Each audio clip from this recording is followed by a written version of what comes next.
I'm Pearl Jean Maeve, and I would like to welcome everyone to today's webinar. Webinars are brought to you as a membership benefit of Heritage Ohio. Heritage Ohio's mission is to help people save the places that matter, build community, and live better. Today we'll have a presentation on the new HB233 Downtown Redevelopment District legislation. Today we will have, we'll be taking questions at the end of the presentation. If you have a question, please type it into the question box at any time. Most issues with the webinar software can be solved if you close the program and restart it with the link that was sent to you. This webinar has been approved for AIA continuing education credits, so please email us, as I will indicate in the chat box, if you would like to receive credit or a certificate. Our presenter today is Scott Zients, and he's here with Chris Clements. Scott is a partner in the Voorhees Columbus office and a member of the tax group. He focuses his practice on the utilization of economic development incentives, tax incentives, economic development financing mechanisms, public-private partnerships, and special economic development entities to assist developers, operating businesses, and political subdivisions in developing and redeveloping property and creating jobs and economic growth. He is also an advisory board member to Heritage Ohio. And with that, I'll hand this over to Scott. Thank you very much. Welcome, everyone.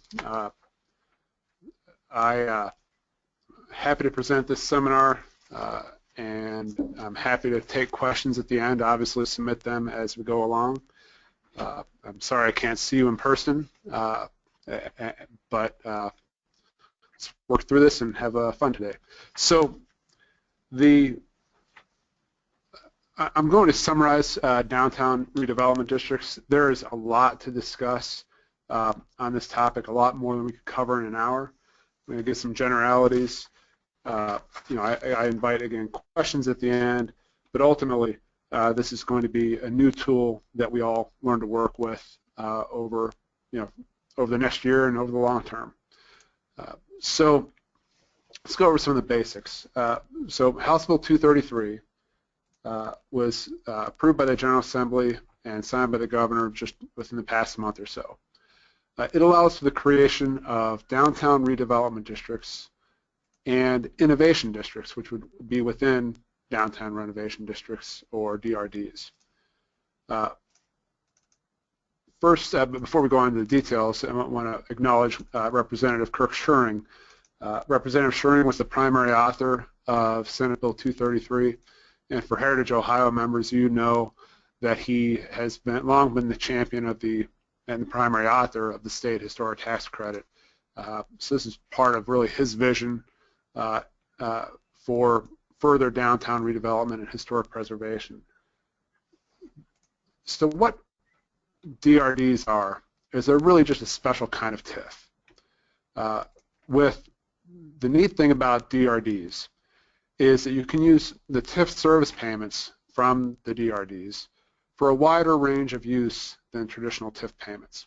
I'm going to stop here and talk a little bit about TIF because although I'm sure a lot of people on the webinar understand what TIF is, you absolutely have to have a key understanding of TIF to go forward. So tax increment financing is when the City Council or the Township Trustees or the Board of County Commissioners passes local legislation declaring the increase in assessed value of the property to be exempt from taxation, to be exempt from property tax. And then in lieu of making property taxes on that increased value, the property owners make special payments that look and smell and are administered and are in the same amount as property taxes, but they're called TIF service payments. Those TIF service payments go into a special fund. Depending on the type of TIF you use, the fund's called something different, but in short we call it a TIF fund. And then the TIF revenues, those TIF service payments in that TIF fund, they have to be used as specified by the General Assembly. And for some there's broad uses, for some there are less broad uses. And the key is really understanding, we'll get into this later, what kind or kinds of TIFs to use on your project. And what the General Assembly and Representative Schuring have done is give us another neat tool to use. So now I'm going to go into some of the details about DRDs. and in places I'll contrast them with traditional TIFs or other kind of TIFs. So the term of art under the TIF statutes for what is exempted is the term improvements. But improvements, it's important to understand, it's a term of art that means the entire increase in assessed value. So it's not just the buildings and the pavement, etc. If the value increases over a period of years, that is a, quote, improvement, and that's what's exempted. So under DRD, what can be exempted is up to 70% of that increased value for 10 years without school district approval, or you can get up to 70% for 30 years if you either have school district approval, or if you make a payment, or if the city council, for example, specifies that the school district is going to receive the same amount of service payments as it would otherwise receive in the exempted taxes. With a DRD, there are certain types of levies or increased levies that are carved out of the exemption. So I'll give an, and in general, those are all the so-called special levies. So it's not the county generally, it's not the city generally, it's not the school district, it's the mental health districts, the library districts, the MRDDs, the zoological services levies. There's a whole laundry list of them. And what's exempted there is the same types of carve-outs exactly as you have for what's called incentive district TIFs, which is what you use for basically single-family residential projects. So let's back up for a second and talk about what this means. So if the value, let's say the value of your DRD area is $5 million as of the date when City Council approves the DRD legislation. And let's say that that value increases to $15 million. So you've had an increase of $10 million in value. With respect to and I'll get to the levy carve-outs in a second, but with respect to $3 million of that increased value, you're going to pay regular property taxes. So the overall value on which you'll pay regular property taxes will be $8 million because the base was 5, it was increased 15, and you only had that 70% exemption. And then the $7 million increase in value, the 70% of the $10 million, is what you pay TIF service payments on. Now, where there's a carve-out, that's an exception, or it's an additional carve-out. So with DRDs, for those special levies that were passed after, I can't remember if it's beginning in 2006 or after 2006, but for those special levies that were passed on or after that date, and it was on or after January 1, 2006, or increased levies attributable to those special districts on or after 1/1/2006. Those are carved out. So, for example, if the library levy was 1 mil as of 2005, and now it's 2 mils, the 1 mil from the library's 2 mil levy will be captured by this TIF, and 1 mil will not, because you look at the increase in the 2006 from 1/1/2006. That is one of the disadvantages, if you will, of this kind of TIF. The only other type of TIF that has these carve-outs is the one that's used primarily for single-family development, what's called incentive districts. So I've already covered the second bullet on this page. Again, this really isn't, TIF is not really a true exemption. It is technically, but to property owners, they make TIF service payments in the same amount as they would in the exempted taxes. So it's really seamless. and it's one of the reasons why TIF is such a popular economic development tool, not only in Ohio, but really throughout the country. Almost every state in the country has a successful active TIF program. All right, so this is one of the cool things about DRDs. You can use DRD service payments pretty broadly. There are, you can see the list on the screen. Skipping down to number 4 for a second. Number 4 is what you can do with traditional TIFs. And with traditional TIFs, it's important to note that the definition of public infrastructure improvements is very broad. So public infrastructure improvements is a defined term. Chris and I work with it regularly. It's 5709.40A7. If you want to look it up again, it's 5709.40A7. And what you'll see is it's a laundry list. It says it includes, but is not limited to, and it lists a bunch of improvements, some of which are not public, and some of which are not infrastructure. The better term of art may have been TIF eligible improvements, but that's not what the General Assembly chose a long time ago, and it's been expanded. So looking at number 4 on this slide, what you can do is you can finance TIF eligible improvements within the DRD, or the same type of TIF eligible improvements as it could on your traditional TIF. And that includes things like demolition, including demolition on private property. It includes land acquisition. It includes water and sewer lines. They don't have to be public water and sewer lines. It includes a whole laundry list of things that may or may not be public and may or may not be infrastructure. In addition to covering number 4, which you can do under a traditional TIF, DRDs enable you to do some things you can't do under a traditional TIF. So one, obviously, as you can see, you can finance or support loans or grants to owners of historic buildings within the DRD. Another thing you can do is you can, this is the city or the county or the township, but again, it's mostly going to be cities. They can make contributions to special improvement districts, community improvement corporations or CSCs, and certain nonprofit corporations that have a focus on historic preservation and promoting Main Street development essentially.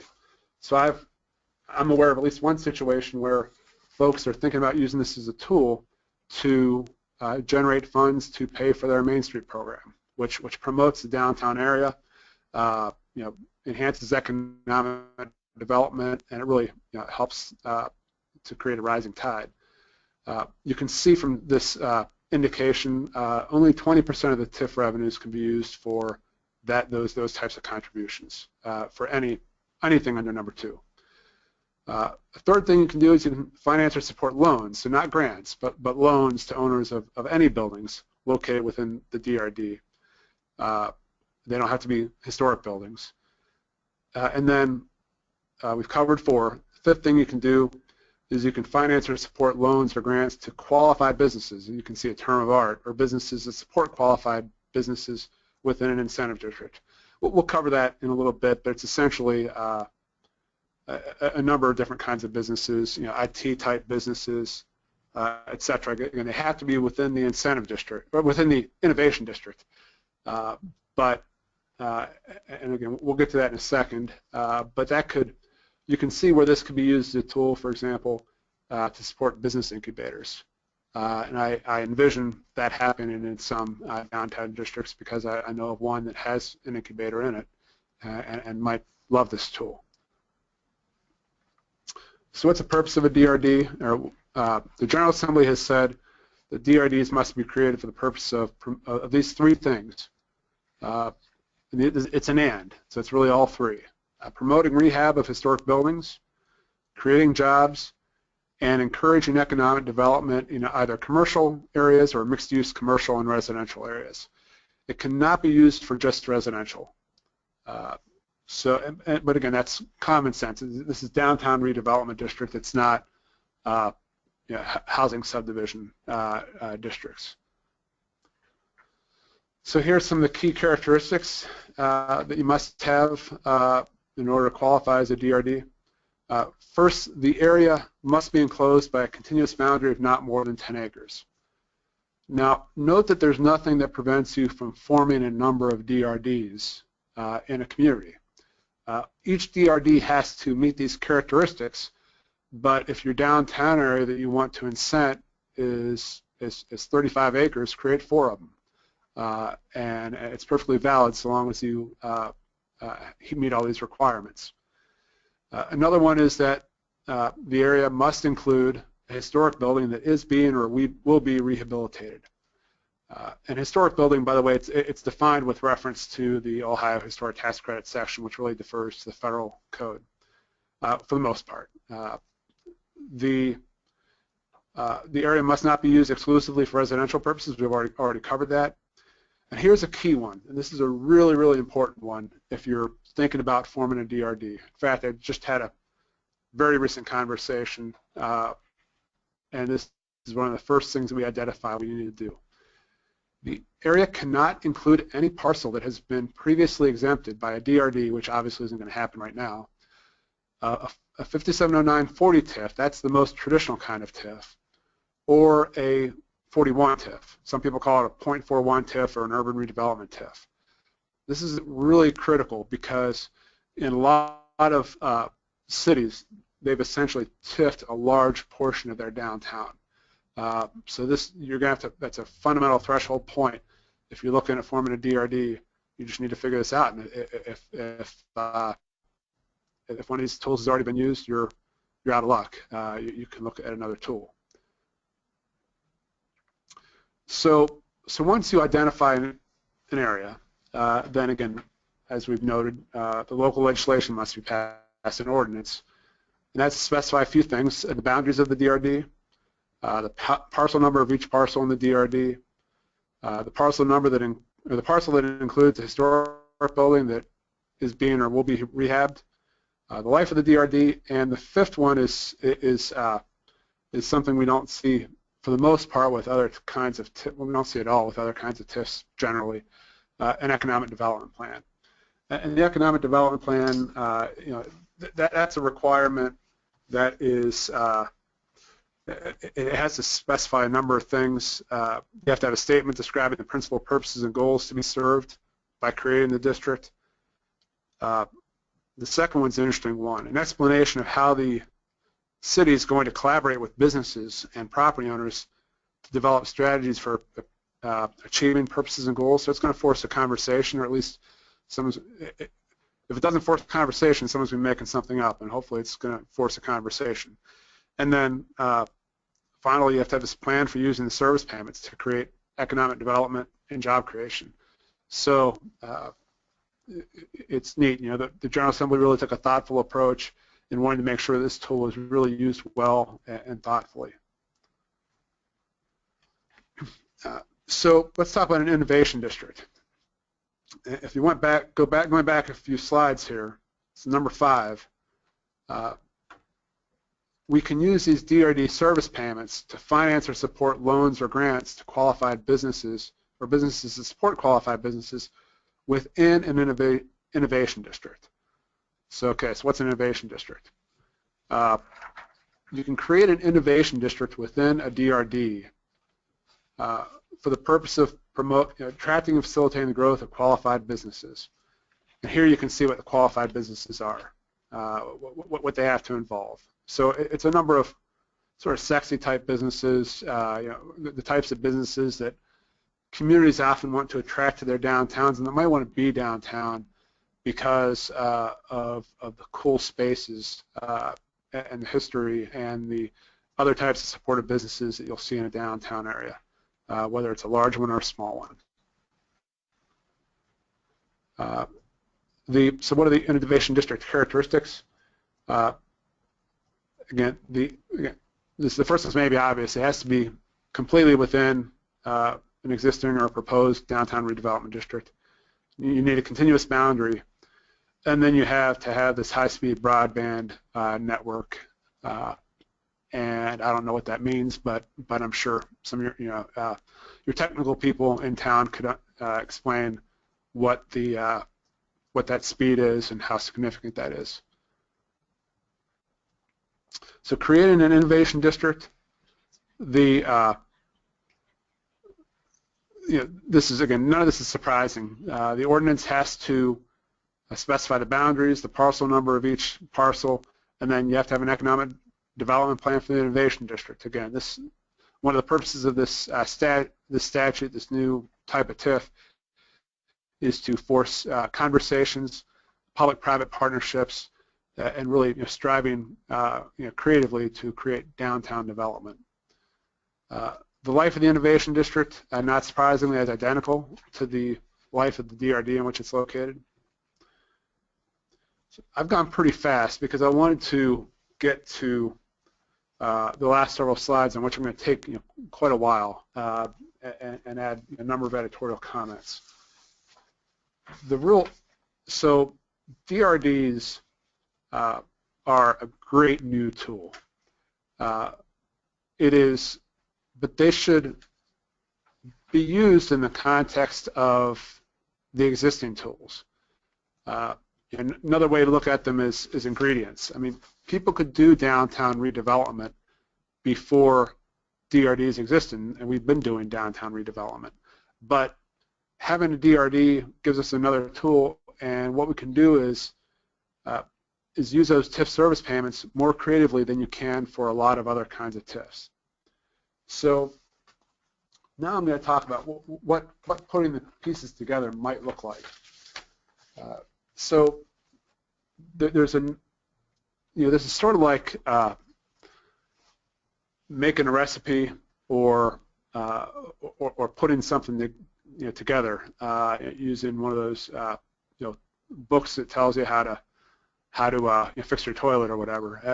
It's whether you're looking at a recipe and these recipe books for beginners and cookbooks for beginners, or you're me at home, trying to figure out how to fix something. One of the first things they do is tell you, okay, this is the kind of project. This is what you need to gather. So what you need to gather here is think about all the tools, all the potential ingredients, and figure out how you're going to piece them together. So the ingredients that you should be thinking about on a downtown redevelopment situation are obviously DRDs now. They're a neat tool with which we can finance, among other things, improvements to historic buildings, improvements to non-historic buildings, and help fund CICs, maybe Main Street organizations, etc. The other tools you should gather and determine how you might use them is first property tax abatement. So consider whether a CRA exemption, community reinvestment area exemption, for example, is one of the tools you want to use in downtown redevelopment. We've seen that used very successfully in a number of communities. If you exempt everything, obviously there's not much in the way of TIF service payments, but it is one tool and it's one strategy of how you do downtown redevelopment. The second tool is the traditional TIF. And again, with traditional TIF, you can finance that broad term of art, public infrastructure improvements. But there are advantages to a traditional TIF that I'll get to in a second. A third tool you want to look at is an urban redevelopment TIF, or a 0.41 TIF. So you saw the slides earlier. Traditional TIF is 5709.40B. Urban redevelopment TIF is 5709.41, also called a 41 TIF. And then what you do, so once you gather all your key tools, and again, I think that the four most fundamental tools we're going to have in Ohio at the local level for downtown redevelopment are CRA exemptions, 41 TIF, 40 TIF, and DRDs. Then you want to consider what your sources and uses are. What do you need to finance, and how are you going to do it? The first thing we typically do is we figure out the uses. What do you need to? What are your objectives? what do you really need to do? So do you need to provide a grant fund for facade improvements for downtown buildings? If that's a need, you figure out how much you'd like to have, and you identify that, and you put it in your initial draft of a budget. Then you figure, okay, well, you know what, we also, as I've heard it said in a lot of older communities, we have real challenges that people don't see because they're underground. Is it your water and sewer that you need to fix, long term? Maybe you need to make a fund for it, and you need to improve it within the next 10 years, and it's going to cost $5 million. So you put that in your uses. And then you figure, okay, we need, the CIC or the Main Street organization needs this much to promote the downtown. Maybe they're going to build a pocket park, whatever the case may be. You figure out the uses first. Once you figure out the uses, then you figure out the sources. The reason you do that is because some of the uses only have specific sources that can be used for them. So, again, I'm going to use an example. The water and sewer, that is, very traditional public infrastructure improvement. You can use any of the TIF tools we mentioned for public infrastructure improvements. Facade redevelopment for buildings, you cannot use a traditional TIF for that. So you would be looking at either 41 or 45. 45 is being the DRDs. And you want to consider the positives and negatives of each source and then figure out how you're going to put it all together. So I'm going to talk a little bit about the positives and negatives of each one of those tools. So let's start with a traditional TIF under 570940. A traditional TIF has a couple really key positives to it. One is that you can do 100% exemption for up to 30 years if you have school district approval, or you can do 100% for 30 years and keep the school district harmless and do it that way without getting school district approval, or you can do 10 years 75% without school district approval. All are better than what you can do under DRDs. So that's one advantage of a 40B TIF or a traditional public infrastructure TIF. Another advantage of a 40B or traditional TIF is you can do what's called a rolling TIF exemption. Under a rolling, and you can do this on a parcel by parcel basis.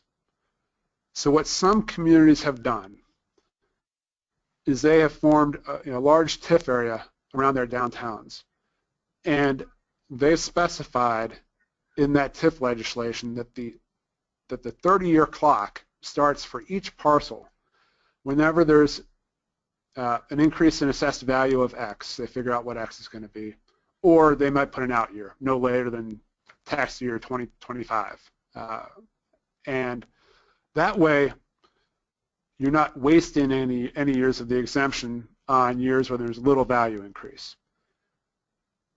The negative of a 40B TIF is you can only use it for that term of art public infrastructure improvements. So you cannot use it for, again, facade improvements to a private building, for example. With a 41, so we talked about 40B or the traditional TIF. Probably the first key tool, and that's your workhorse of economic development tools locally. Another key tool is the property tax exemption or CRA exemptions. Those can be for new construction. That can be for up to 15 years, 100% on the new building. For existing buildings, it can be up to 12 years, 100%. And there's certain instances where you need to get school district approval. I'm not going to go into details on that right now, but the bottom line is a CRA exemption provides a property owner with a true exemption. It's not, they're not paying anything on that increased value or the percentage of value that's increased. And sometimes that's critical to get a project done. And the negatives of a CRA exemption are obviously you're not really generating significant revenue sources when there's a true tax exemption. So that's the second key tool. Third key tool is a 5709.41 or an urban redevelopment TIF. With an urban redevelopment TIF, there's one key, really two key restrictions, so you can't use it all the time. One key restriction is that the municipality has to be engaged in urban redevelopment in connection with the 41 TIF. So if you're using a 41 TIF, if you're trying to include a greenfield parcel in a 41 TIF, it's going to be hard for obvious reasons because you're not doing urban redevelopment, or at least it's hard to see. With a but the other key restriction is that the city has to get into the chain of title when it's engaged in urban redevelopment. So you can really, as a practical matter, only do 41 TIFs whenever you're negotiating and doing the deal directly with the property owner, because then they'll convey the property to the city and the city will convey it back to the property owner, and that will satisfy the requirement that the city be in the chain of title when it's engaged in urban redevelopment. I went through all that, so it's restricted in use, but a 41 TIF is an excellent tool if for certain instances where you can use it, because for two key reasons. Number one, like a 40B TIF or a public, a traditional TIF, the exemption percentage can be up to 100%, up to 30 years, with the same rules as you have with a traditional TIF. The other key reason, and the reason a 41 TIF is really cool, is because under the statute, there is no, the TIF service payments can be used however City Council specifies. There's no restriction on how they're used. So it's up to the discretion of City Council. And so 41 TIF is your most flexible tool. Unfortunately, it's, you really have to have the property owner's cooperation, so it's harder to use. So what are the negatives to a 41 TIF? Obviously, I've talked about how, first thing is it's hard to use because you have to get the city in the chain of title. But the other key restriction there is you cannot do a rolling TIF with an urban redevelopment TIF. In other words, once the TIF legislation is passed, your 10-year or 30-year clock begins. You can't stage it over, based upon when development happens. So you may have, a year and a half or 2 years of wasted term if the development hasn't happened right away. So now, to the final, to the DRDs, this new piece we have is, again, of I think one of the, what's now the 4 key tools for urban redevelopment. What are the positives? The positives, let's start with the negatives. I want to end on a high note. So the negative is that you have a 70% exemption limit. The other key negative is you have these carve-outs, these levy carve-outs. So what that might mean is, effectively, it might end up being worth 63%, for example. And once you negotiate with the school district to get the school district a portion, it may be worth even less. So you can't get as much juice out of a DRD as you can with these other kinds of TIFs. The positive, of course, of a DRD is these really neat uses you now have, which before you only had with an urban redevelopment TIF.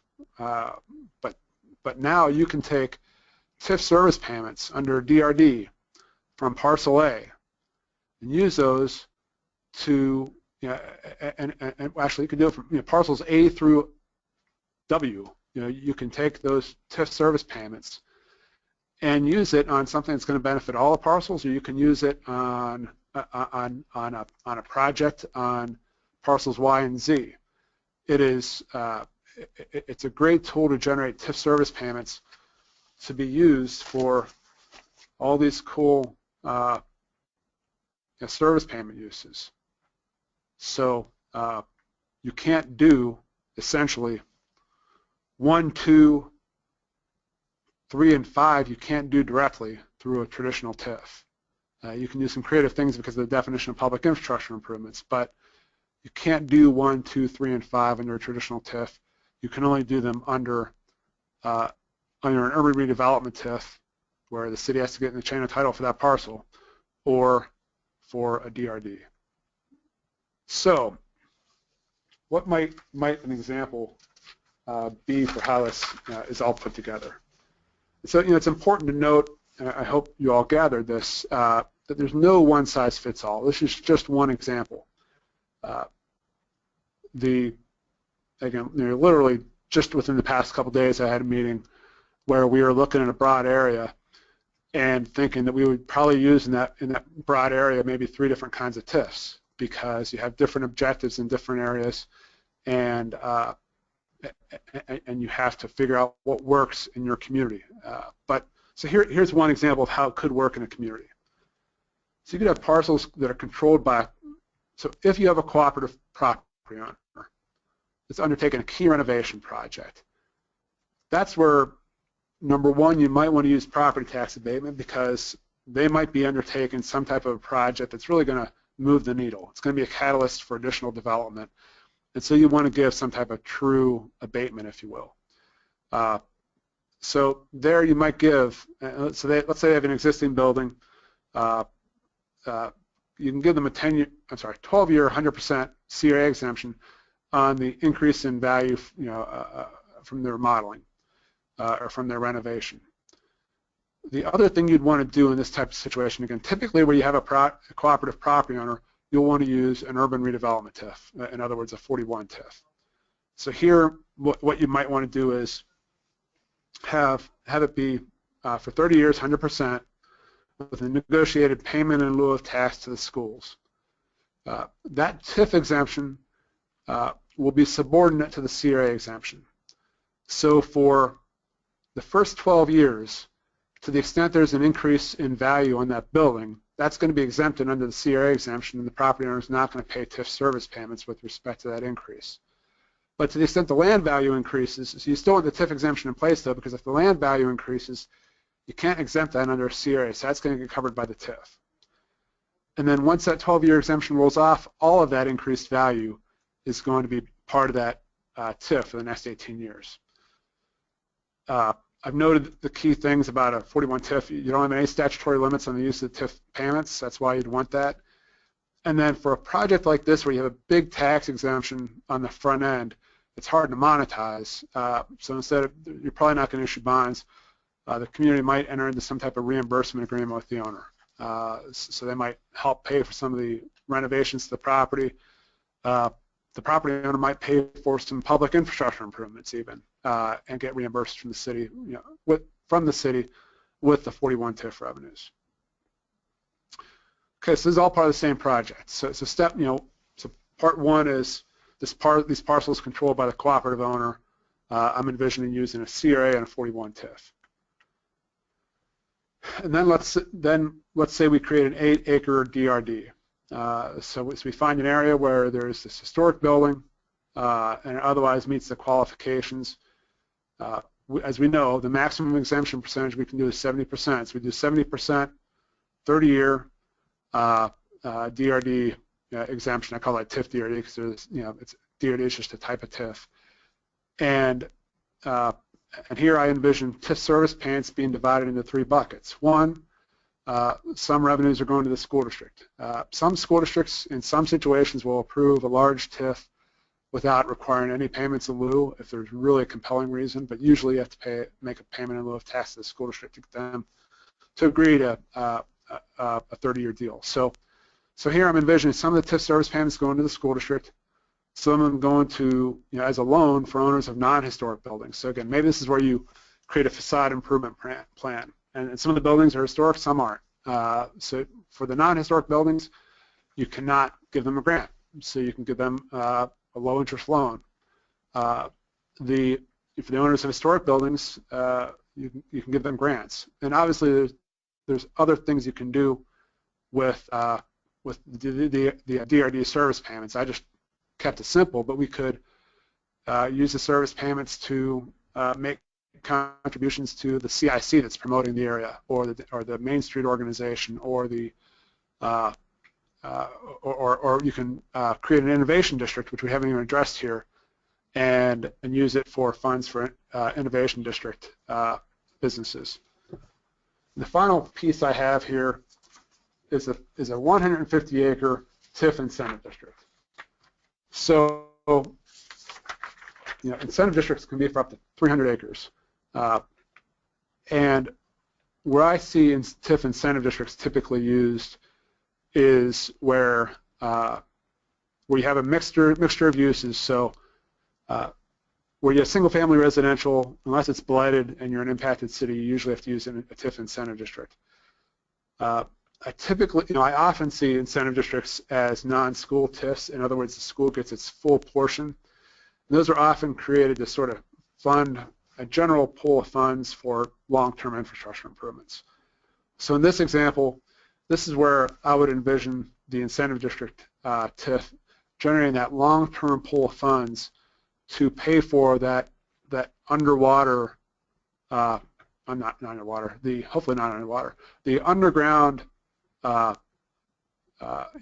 stuff that people don't see. People don't see in these beautiful downtowns how bad the pipes can be, basically, and how bad some of the infrastructure. So you might want to create that long-term fund for public infrastructure improvements.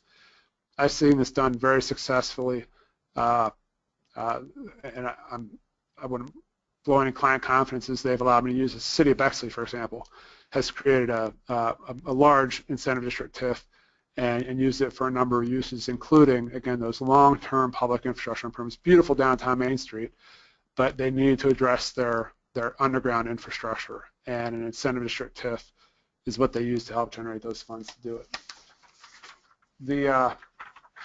I know we probably have questions, so I'm going to stop and begin to address questions. So someone asked, does an area exempted by a revised code chapter 725 TIF qualify? And the answer is yes. Only traditional TIFs under 40 and urban redevelopment TIFs are accepted. 725 TIF, by the way, is a really neat tool, and so are 1728 TIFs. 725 TIFs are where you have an urban renewal plan. They're very complicated. It requires a lot of work, but can be very rewarding. And it's not what I mentioned is one of the 4 key tools, because it can be used only in limited circumstances. So it's like a specialized ingredient or a specialized tool. But yeah, you can absolutely use a 725 and a 40, or you can use a DRD where you've had a 725. Now, with respect to the same value, the community is going to have to figure out where the TIF service payments are going to go, and what's exempt under what. So there's a lot of details there, and that might be one that's better addressed offline or with your economic development finance advisors. We're now looking at, there's a lot of questions. Okay. So someone asked if the state needs to approve a DRD like they do a CRA. And yeah, the answer is easy. It's no. There's just no approval. I think you're supposed to send a copy of the TIF ordinance, the DRD ordinance, to ODSA, just like cities do with regular TIFs. I don't even know what, we work with ODSA all the time. I have no idea what they do with all those things, but you're supposed to send them in, so you should do it. Let's see the next question. All right, so someone asked if you can remove a parcel from an existing TIF and put it in a DRD. If it's a 40 or 41 TIF, you can't do it, unfortunately. And that's one, we've just touched the surface with these TIF tools. You can do that with most types of 40s and 41s. You can take a parcel out of one and put it in the other, but you cannot, you generally can't do that with incentive district TIFs or with DRDs. And that's just the way the law was negotiated. So someone asked, does the DRD need a board like a special improvement district to allocate the funds? The answer is no, not statutorily.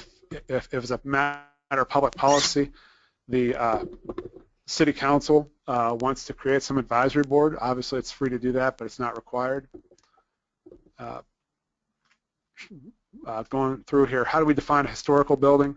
I believe that's that's a cross-reference to 149.311. Is that right? So, yeah. So historic building and rehab have the same meanings as in Revised Code Section 149.311. That is the state historic tax credit statute.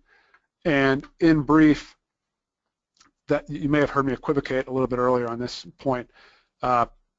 It generally follows the federal definition. So if you're a historic building that qualifies for federal historic tax credits, you're going to qualify as a historic building for this purpose. So one easy thing to do, a very practical thing, is look in the National Register of Historic Places. If you're listed, you'll qualify, big picture.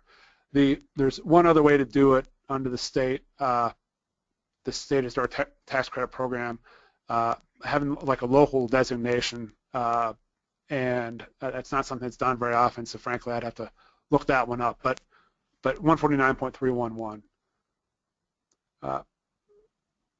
Let's see here. So someone asked, must the area of roadways be included within the 10-acre size limit? I don't see anything that carves that out, so I think the answer is yes, that would be included. But again, remember, there's nothing that stops you from forming more than one. I think the key is going to be drawing the boundaries so that you include historic building. So that's so if you have 2 historic buildings downtown, you want to include 15 acres, just make sure you draw the boundaries to include to put those 2 historic buildings in different DRDs. So next question, does the county approve a DRD TIF within a muni, or is it just the muni? It's just the muni. The county commissioners, county auditor really have no approval rights at all. Obviously, the county auditor is going to have to administer it, but that's just like with any other kind of a TIF. So next, so someone asked, so some of the stuff we're going to have to think about. I'm going to read a question and just be honest in noting that we have to think through some things, because obviously this is legislation still hot off the presses. So that question was, once the City Council passes the legislation to create a DRD, can the Main Street organization administer and oversee DRD activities/funds? You know, the answer there is, you know, a legislature cannot delegate its authority, but it can provide grants if the Main Street organization counts as the right type of nonprofit corporation that can receive these grants. It can receive grants and then it can administer them. Another thing it can do is, again, it can sort of form an advisory board or seek recommendations, and as a practical matter, a Main Street organization can be very influential in advising regarding how the funds should be used. So moving on, oh, interesting. So someone asked, can you do a DRD first, then overlay it with a 41 TIF? I don't see any, I have to find the language that, oh, you know, I don't think so. I like the creativity, but the statute says a district may not include a parcel that is or has been exempted from taxation under this section or 40 or 41. So I think what that means is that if you decide, it can't be both. And now I don't think that would stop you from having there's nothing in 41 that says you can't include in a 41 TIF what's been in a DRD. So I think you could have a DRD and then create a 41 and put it in the 41, but then it would no longer be in the DRD. It would just be a 41 TIF. You cannot do it the other way around. You can't form a 41 TIF and then put it in a DRD. Let's see. Well, they're rolling in. So yes. So we're going to I'm going to read one, and just bear with me for a second.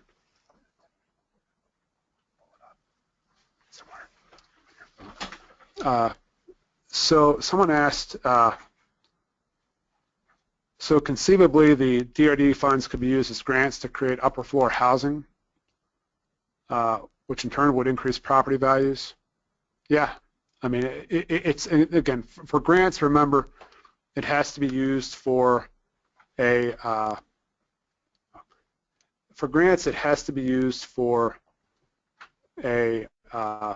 historic building. So if it's a historic building, you can use grants for upper floor housing. So the next question someone asked was, what about historic districts on the National Register rather than specific buildings? So a historic building is defined under 149.311 as one that's either individually listed or located in a registered historic district, and and certified as being of historic significance to the district. So that's the typical federal tax code provision. So it has to be both located in a registered historic district and certified as being of historic significance to the district, not just located in one. Or it could be individually listed. So, and if you have questions about those details, the State Historic Preservation Office can usually help, or our friends at Heritage Ohio are there to help. It's one of the things we do is serve and promote historic preservation, so feel free to call the office and ask about how to learn whether something's historically significant. So all right, someone a good follow-up question. They asked about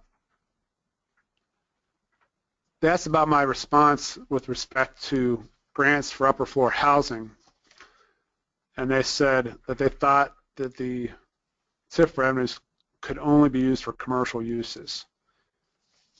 And I think we're going to double check this. The key is, I know with certainty that you cannot have a DRD that's just residential, but I don't think you're limited to doing it for commercial uses. That wouldn't make policy sense, and there's nothing in the statute that suggests that. I mean the key language is just that the districts shall not be created in areas used exclusively for residential purposes. There's nothing in the use of funds sections that says you can't use them for residential. And again, it also specifically says that you can have these mixed use commercial and residential. So within that area, you're going to have both commercial and residential uses. So we think that would work.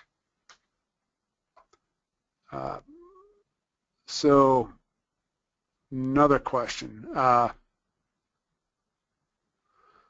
So in terms of CRA, someone asked a question about CRA exemptions. And obviously I was trying to focus on DRDs while addressing, making sure you knew about the tools. And the question was, isn't it true that you can only do 100% CRA exemptions for residential, and that for commercial you need to negotiate with the school board to give it 100% exemption? And yes, that is correct, unless you have what's called a grandfathered or pre-1994 CRA. If you have without getting into the weeds too much, if you have a CRA resolution that was passed before sometime in mid-July 1994, and it has only been amended twice or less since then, you can provide CRA exemptions as you specified in the pre-1994 legislation, irrespective of whether it's residential or commercial, and without school district approval. Otherwise, so for post-1994 CRA exemptions, For commercial, the rule of thumb, and I won't get into the weeds too much, the rule of thumb is you can't get more than about 50% without school district approval. And the exception is where there's a lot of income tax revenues that are then shared with the school district. I've seen situations where you can get up to 100% CRA exemption without school board approval, where a school district is receiving municipal income tax revenues. But again, I'm really getting into the weeds, so we'd be happy to address certain questions offline. And we're getting close to the end of our time. We're about 5 minutes here, so let's see here. So the question was very good one, because I've seen things like this happen before. So if you have a parcel within a 40 TIF and it has not generated any new increments since the TIF district was created, can it be removed and put into a DRD?